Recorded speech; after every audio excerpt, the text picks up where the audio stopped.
Varicose veins తో బాధపడుతున్నారా? మన ఏవిస్ హాస్పిటల్లో 4500 రూపాయల లేజర్ స్కానింగ్ ఉచితం. నమస్తే రమగారు. నమస్తే జయ. రమగారు, చాలా రోజుల తర్వాత మీతో పాత సిరీస్ చెప్పించుకోవాలని ఉందండి. ఏంటో తెలుసండి అది? చెప్పండి. కాశీ మజిలీలు సక్సెస్ఫుల్గా ఇది భాగాలైపోయినాయి. మళ్ళీ కొత్తది స్టార్ట్ చేద్దాం రమగారు. చాలా మంది కామెంట్స్లో కూడా అడుగుతూ ఉన్నారు. ఏ కథ చదువు విన్నా కాశీ మజిలీ చెప్పండి అంటారు. అలాగే అడుగుతుంటారు. ఈ కథ బాగుందో లేదో పొరపాటును కూడా చెప్పరే. రన్ అవుతున్న కథనా? రన్ అవుతున్న కథ గురించి మాట్లాడకుండా కాశీ మజిలీ పూర్తి చేయండి, కాశీ మజిలీ పూర్తి చేయండి. అలా కొన్ని ప్రత్యేకమైన పేర్లతోటి కూడా కనపడతాయి. వీళ్ళు 57వ మజిలీలో ఉన్నారు. 57th మజిలీ. ఆ గోపుడు మణిసిద్ధుడు ఒక సత్రంలో కూర్చున్నారు. మళ్ళీను ఆ గోపుడికి అటు ఇటు వెళ్ళటానికి ఏమీ కనపడలేదు. ఏదో ప్రశ్న అడగాలి ప్రతి మజిలీలో. గోడకేసి చూస్తూ కూర్చుంటే గోడ మీద ఒక పద్యం రాసు. ఆ ఊరి గోడ, ఆ ఊరి సత్రం, ఆ సత్రపు గోడ. నీటి మీద రాసిన నా రాత చందంగా పెళ్ళే వద్దన్న ఒక రాజకుమార్తె ముగ్గురు భర్తల్ని పొందింది అని. అదేమిటండి అన్నాడు. ఒక్క రాకుమార్తె ముగ్గురిని చేసుకోవడండి. ఓ రాకుమారుడు ముగ్గురిని చేసుకోవచ్చు. ముగ్గురు 36 కూడా చేసుకోవచ్చు. అదే కదా. 80,000 మందిని పెళ్లి చేసుకున్న కథ ఒకటి చెప్పుకున్నాం. అవునవును అవును. ఒకటే రాజకుమార్తె వద్దు పెళ్ళి వద్దు అన్న ఆవిడే ఓ పెళ్లి చేసుకుందంటే ఓకే, 3 చేసుకోవటం ఏమిటండి అని ఆశ్చర్యపోయి అడిగాడు. మణిసిద్ధుడు ఆ మణిని చూసి సాయంకాలం భోజనాలు అయ్యాక ఈ కథ చెప్పాడట. ఈ ప్రాంతం పూర్వకాలంలో, అంటే ఇదివరకు కాలంలో ఈ ప్రాంతానికి దీనికి గిరిదుర్గమని పేరు. దీనికి ఇంద్రద్యుమ్నుడు అని ఒక రాజుగారు ఉండేవాడు. ఆయనకి మనోహారిణి అనే ఒక భార్య కూడా ఉండేది. అయితే ఈయనకి చాలా కాలం పిల్లలు కలగల. వాళ్ళు వచ్చి ఆ పూజ చేయమన్నారు, వీళ్ళు వచ్చి ఈ పూజ చేయమన్నారు, ఎవరో వచ్చి ఇంకెక్కడికో వెళ్ళమన్నారు. ఇక అక్కడికి ఎక్కడికి వెళ్ళినా సంతానం కలగలేదట. ఒక దశలో ఆయనకి ఇచ్చి నేనేం చేయను, ఇవన్నీ ఎందుకు చేయాలి, పుట్టకపోతే పోని అనిపించింది. రాజు కదా, మనసులోకి వచ్చిన మాట మనకు మళ్ళీ సర్లే అని నోరు మూసుకూరుకోరు. ఆయన ఒక కాగితం రాయించి గోడ మీద అంటిపించాడు. ఒక ఫ్లెక్సీ పెట్టించాడు బయట, బోర్డు. ఫ్లెక్సీలు కూడా అంటించాడేమో మరి. ఏం పెట్టాడంటే, సంతానం కలిగించగలిగే వ్రతం ఏదైనా చెప్పవలసింది. ఆ వ్రతం ఫలితం కనుక చూపించకపోతే దాని ప్రతిఫలం మీరు పొందాల్సి ఉంటుంది. బాగుంది. ప్రతిఫలం నాకు అది ఫలితం చూపించకపోతే ఆ ఫలితం మీరు అనుభవించాల్సే ఉంటుంది. అంటే ఏమిటి, నువ్వేదో పూజ చేయమన్నావు సంతానం కోసం, చూస్తాం చేస్తాం, 6 నెలలైనా సంతానం కలగలేదు. నువ్వు చెప్తావుగా 6 నెలల్లోనో 2 నెలలు 3 నెలలు తిరిగేసరికి నెల తప్పుతుందని. తప్పలేదు, అప్పుడు నీ పెయ్యి కొత్తరిస్తాను నేనని. బోర్డు చూసిన జనాలు నాయన ఈయన ఇంత పని చేస్తాడని చల్లగా సర్దు కోరుకున్నారు. ఎవ్వరూ ఎప్పుడూ ఏమీ చెప్పేవాళ్ళు కాదు. రాజు రాణి పెద్దవాళ్ళు అవుతున్నారు. ఒకసారి ఏమైందట, ఈవిడ పుష్కరిణి అనే ఒక తెలికత్తెను వెంబడి పెట్టుకుని రాణిగారు మరి ఒక దేవాలయానికి వెళ్ళి, మామూలుగా చేయాలి కదా, ఏకాదశి నాడు దేవాలయ దర్శనం చేసుకోవాలి, అష్టమి నాడు అమ్మవారిని చూడాలి, పౌర్ణమి నాడు దర్శనం, అమావాస్య నాడు తప్పకుండా చేయవలసిన దర్శనాల్లో భాగంగా ఆవిడ పోయి ఒక దీంట్లో తీర్థంలో స్నానం చేసి దేవాలయ దర్శనానికి వెళ్తే ఈ పుష్కరిణి ఏం చెప్పిందంటే, అమ్మ మన ప్రాంతంలో ముందుకు వెళ్తే పెద్ద గుహలు ఉన్నాయి.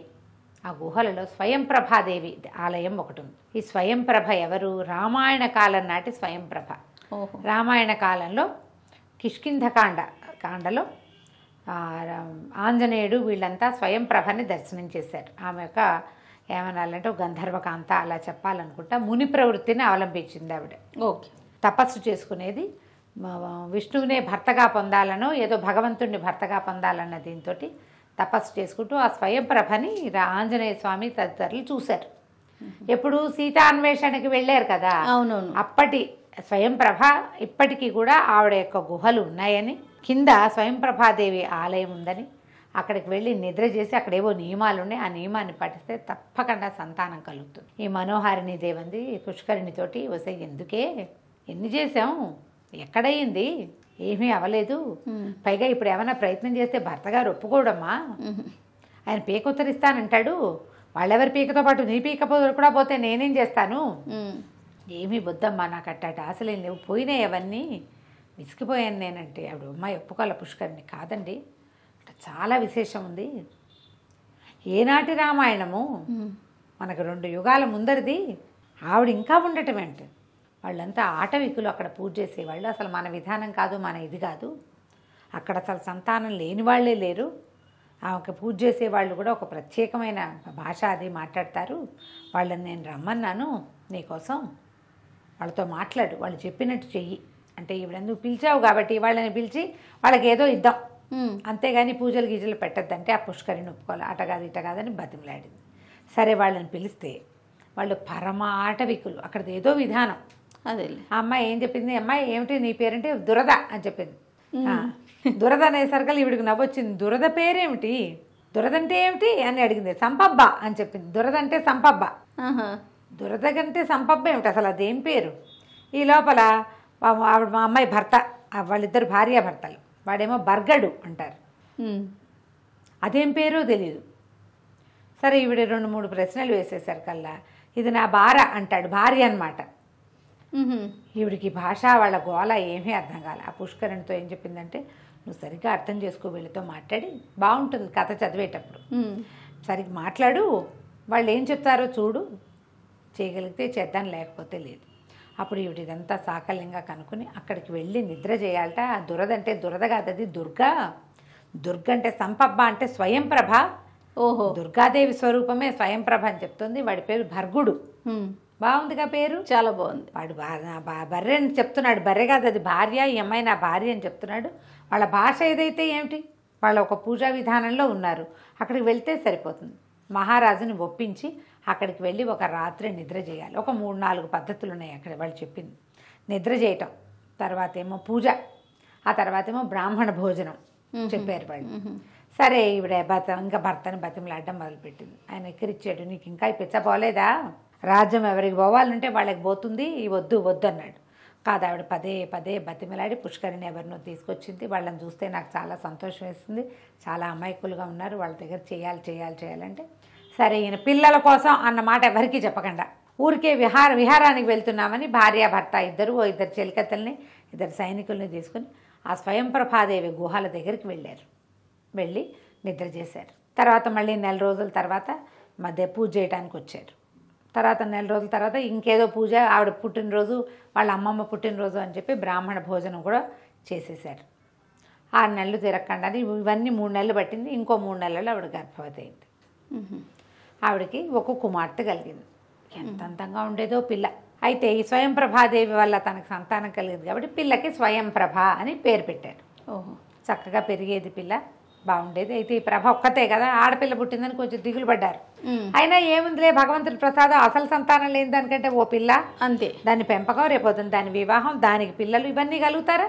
సరే వివాహం చేసేటప్పుడు ఒక మంచి కుర్రవాడు రాజుల అబ్బాయిని చూసుకుని చేసుకుంటే సరిపోతుంది, క్షత్రియ వంశం నుంచి మంచి పిల్లవాడిని తెచ్చుకుందాం అనుకున్నారు. పిల్ల ఒక్కతే ఉందని వీళ్ళకి, ఆ పిల్లకి హేమ అనే ఇంకొక క్షత్రియుల కన్యని తోడిచ్చి ఇద్దరు కలిసి ఒకే చోట పెరిగేలాగా చేశారు. ఆ హేమ స్వయంప్రభ కలిసి జంట కవుల్లాగా తిరిగేవాడు. వయసు పెరిగే కొంతకి స్వయంప్రభకి సంసార జీవితం మీద విరక్తి. పెళ్లి చేసుకుందాం, ఆ వయసు పిల్లలు 16-17 ఏళ్ల పిల్లలకి సరదాలు, ఎవరినైనా చూడంగానే ఒళ్ళు పులకరించడాలు అవి ఏమీ లేవు. ఎవరికైనా పులకరిస్తే పిచ్చ కింద నీకు అని తిట్టేది. నడిచేసరికల్లా ఏమైంది, ఒక రోజులు పోయాక కొన్ని రోజులు ఏవో చదువుకునేది. ఇవి చదివేది ఏంటి, ఎప్పుడు స్వయంప్రభాదేవి చరిత్రే చదివేది. చదివిన చరిత్రే మళ్ళీ చదువుతున్నాం ఎందుకు అని హేమ అడుగుతుంటే ఏమనేది, చూడు ఆవిడ మునివృత్తిని అవలంబించింది. ఓహో, ఆవిడ అన్నీ వదిలేసి కేవలము తపస్సే చేసుకుంది. ఎంత అద్భుతమైన విషయం అనేది.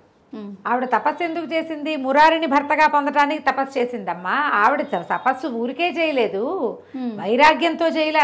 స్వయంప్రభ తపస్సు భగవంతుడిని భర్తం చేసుకోవడం కోసం చేసింది. వివాహం ఉంది కదా అందులో అనేది హేమ, కానీ ఆవిడ ఒప్పుకునేది కాదు స్వయంప్రభ.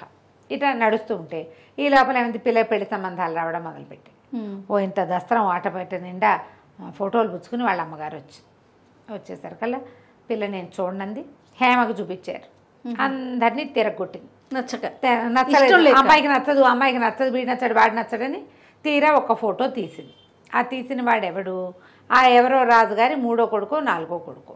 రాజ్యాధికారం మీద వాటి మీద ఆసక్తి ఉన్న వాళ్ళు ఈవిడికి ఇష్టం లేదు. అందుకని ఇప్పుడు రాజుగారికి ఓ కొడుకు అయితే వాడు రాజ్యాధికారి అయి తీరుతాడు. 4వ కొడుకు అనుకో, వాడికి రాజ్యాధికారం ఎలాగూ ఉండదు. అంతే. అలా డిస్కస్ చేసి రాజయ్యి రాజరికము పిచ్చి, వాళ్ళని అవి ఇవి కావాలి, ఇంకో రాజ్యం కావాలి, అదేదో కావాలి, నేను ఎవరికి సామంతులుగా ఉండాలని తిరగబడి యుద్ధం చేసి మళ్ళీ అందరికి చావులకి కారణమయ్యి అలాంటి వాళ్ళు వద్దు. ఇప్పుడు రాజు అయ్యే అవకాశం లేని వాళ్ళు ఎవరుంటారు, రాజుగారు 2వ కొడుకు 3వ కొడుకు, వాళ్ళకి అవకాశాలు ఉండవు. 4 కొడుకుల్లో మూడోవాడో నాలుగోవాడో కుర్రాడు చాలా బాగున్నాడు. ఆ ఫోటో తీసింది. ఈ అబ్బాయి అయితే బాగుంటాడు అనేసరికల్లా సరే మాట్లాడదాం అనుకున్నారు. ఈ పిల్లేమో స్వయం ప్రభ తిట్టిపోతుంది హేమన్. నేను అసలు వివాహమే వద్దన్నాను, నువ్వు మళ్ళీ ఇంకోటి చెప్పెడతావేమిటి, దేని మీద వ్యామోహాలు లేకుండా ఉండటం నాకు ఇష్టం అని చెప్పింది స్వయం ప్రభ. రాజ్యాధికారం మీద వ్యామోహం లేకపోవటం అనే పాయింట్ తీసింది హేమ. వాళ్ళమ్మ వాళ్ళు ఏం చేశారు, పిల్లకి పెళ్లి కావటం ముఖ్యము, పోన్లే 4వ పిల్లాడైతే వాడిని తెచ్చుకొని మన రాజ్యమే ఇచ్చుకుంటాము, లేకపోతే నాకు రాజ్యం ఉందంటాడు. ఒక పిల్లాడు అనుకో, మా రాజ్యం ఉంది కాదంటే ఇక్కడ రాజప్రతినిధిని పెడితే మీ అమ్మాయిని మా ఇంటికి పంపించండి అంటారు. వాళ్ళు వదిలిపెట్టుకుని మన ఇంటికి ఎందుకు వస్తారు? 4వ కొడుకు అనుకో, వాడికి ఏమో అక్కడేమో అవకాశం ఉండదు, ఊరికే రాజుగారు అబ్బాయి. ఇక్కడైతే రాజుగారు అల్లుడు, తర్వాత రాజుగారు యువరాణి మొగుడు, తర్వాత రాజు, ఇలా కుదురుతుందని భావించు. ఎంత మాట్లాడినా ఈ వ్యవహారం తెమలేదు. క్రమంగా పిల్లకి పెళ్లి మీద ఆసక్తి లేదు అనే విషయం బయటకు వచ్చేసి, అసలు నాకు విషయాసక్తి లేదు. ఆ అమ్మాయి కావ్యాలు గివ్యాలు చదివేది కాదు, వాటి నిండా శృంగార రసం ఏముంది, అవయవాల వర్ణన, ఒకళ్ళ కోసం ఒకళ్ళు వెప్పర్లాడడం, అక్కడెక్కడికో వెళ్ళి దాన్ని ఎవతనం చేసుకోవడం, లేదా ఇక్కడెక్కడికో వచ్చి వీడి వెనకాల పడడం, ఇద్దరు కలిసి లేచక్కపోవడం. కావ్యాల్లో అదే కదా ఉన్నది, పిచ్చి కావ్యాలు నేను చదవనండి. సంసారాసక్తి లేదు, జీవితాసక్తి లేదు. అమ్మాయికి వైరాగ్యం, వేదాంతం, తపస్సు. పెళ్ళేమో అందంగా ఉంది, ఒకతే పిల్ల, రాజ్యానికి ఉత్తరాధికారి అది. వీళ్ళు ఏం చెయ్యాలి? సరే ఇలాగే ఆలోచించుకుని బాధపడుతున్నారు. అయితే ఏమైందట, ఓసారి ఒక అమ్మాయి వీణావతి అనే ఒక వీణ విద్వాంసరాలు ఈ స్వయం ప్రభని చూడగట్టడానికి వచ్చింది. చూడడానికి వస్తే అంటే వీళ్ళే ముందట ఎక్కడికో వెళ్ళేసరికి ఆ అమ్మాయి చాలా చక్కగా పాడుతుంటే అమ్మాయి దగ్గర ఒక అద్భుతమైన వీణ ఉండేది. ఆ వీణ మీద వాయిస్తుంటే ఎంత బాగుండేదో, చాలా అద్భుతంగా వాయిస్తుందని మన దగ్గరికి తీసుకురమ్మంది. ఈ హేమ పోయి దేవాలయంలో విన్నారు. మొదట దేవాలయంలో ఏం గీతాలు పాడతారు, భక్తి వైరాగ్య గీతాలే కదా. అది విన్నాక ఆ వీణావతిని పిలిపించేసరికల్లా వీణ వాయించడానికి కూర్చోబెట్టుకున్నారు. మాట్లాడేసరికల్లా అమ్మ నీకు వివాహం అయిందంటే లేదండి వివాహం చేసుకోలేదు అని. వివాహం ఎందుకు చేసుకోలేదు? ఆ అమ్మాయి భోగం వాళ్ళ అమ్మాయి, వాళ్ళకి వివాహాలు ఉండవు, వివాహం చేసుకోలేదు అనగానే ఇప్పుడు చేసుకోలేదా, ఇంత పెద్దదానివి అంది. లేదండి, యువరానికి లౌకికమైన జ్ఞానం లేదు. అబ్బో వివాహం చేసుకోకుండా జీవితాన్ని త్యాగం చేసిన సంగీతం కోసం అని అర్థమైంది ఆవిడికి. సరే ఏది ఓ పాట పాడు అనగానే ఈవిడేం చేసింది, చక్కగా ఒక శృంగార సంకీర్తన ఎన్నుకొని పాడేసరికి ఈవిడికి ఒళ్ళు మండిపోయింది యువరానికి. పడతా పిచ్చి పాటలు అని ఏం చేసింది, కాలుతో ఒక్క తన్ను తనింది వీణని. వీణ కాస్త విరుగురుకుంది. లబో దిబోమని ఏడుస్తూ వీణావతి వాళ్ళ అమ్మ ఇద్దరు కలిసి ఆ వీణని మోసుకుంటూ ఇంటికి తీసుకుపోయారు. ఆ పిల్ల ఏడవటం మొదలుపెట్టింది. అయ్యో యువరాణి సంగతి తెలియకుండా వెళ్ళామే, రాకాసి ఇట్లా చేసేసింది, ఈ వీణ ఏముంది వీణే కదా అని అంటారు అందరూ. వీణలు ఎన్ని దొరుకుతాయి, ఇలాంటి మేళవింపు దొరికే వీణ ఉంటుందా మనకి, ఇంత పురాతనమైన వీణ, ఇంతమంది పెద్దవాళ్ళు వాయించారు, పవిత్రమైన వీణ, దీని మీద వచ్చినట్టుగా స్వరాలకి ఎక్కడా పలకవు, ఆ రాజుగారి వంశం నిర్వంశంగాను అని తిట్టిపోయటం మొదలెట్టి. ఇంతలో ఏమైంది, రాజుగారే వచ్చారు వీళ్ళింటికి. వచ్చి అమ్మ అక్కడ ఏం జరిగింది, వీణ విద్వాంసరాలను ఇంటికి పిలిచిందంటే మా పిల్లకి ఏదో రాగాసక్తి రసానుభూతి కలుగుతున్నాయని భావించాం మేము. అంటే ఏమీ లేదండి, అమ్మాయికి శృంగార కీర్తనలు నచ్చవు, శృంగార గురించి ఎందుకు పాడతాం, పైగా నేను పెళ్లి చేసుకోలేదంటే జీవితాన్ని త్యాగం చేసే ధన్యురాలు అంది, నేను సాని అమ్మాయిని అనే మాట ఆవిడకి అర్థం కాల, పైగా పై పెంచిన వీణ వెరకొట్టేస్తాను నేను వలవలా ఏడ్చింది వీణామతి. ఏడ్చేసరికి అలా ఆయన అన్నాడు, అమ్మ నా పిల్లకి తెలియని తను యువరాణి సంగతి నీకు దయచేసి నువ్వు క్షమించు, నీకు ఇంకొక మంచి వీణ ఇప్పిస్తానని బ్రహ్మాండమైన వీణ ఇప్పించాడు. ఆ బ్రహ్మాండం ఈ బ్రహ్మాండం ముందు పనికిరాదు. సరే అక్కడి నుంచి ఏం చేశాడు, ఇంటికి వెళ్ళి కూతుర్ని కేకలేశాడు. ఏంటి ఇట్లా చేయకూడదు, ఇట్లా తప్పు, ఆ అమ్మాయి జీవితం పాడు చేశారు, అట్లా చూడు వీణ వాయించుకుని బతికేది, వీణ కొట్టామంటే అయ్యో సరే నేను కూడా క్షమించమని అడుగుతానులేండి అని చెప్పి ఓ రోజు పిలిచి ఏం చేసింది, చాలాసేపు మాట్లాడి నన్ను క్షమించు, ఏదో ఉద్రేకపడ్డాను అని ఇగో ఈ రత్నహారం ఉంచుకొని తన మెళ్ళో ఇంటి ఒక బ్రహ్మాండమైన రత్నహారం ఎత్తి వీణావతి మెళ్ళో వేసింది. తర్వాత ఏం జరిగిందో మనం వచ్చే భాగంలో తెలుసుకుందాం. నమస్తే. నమస్తే.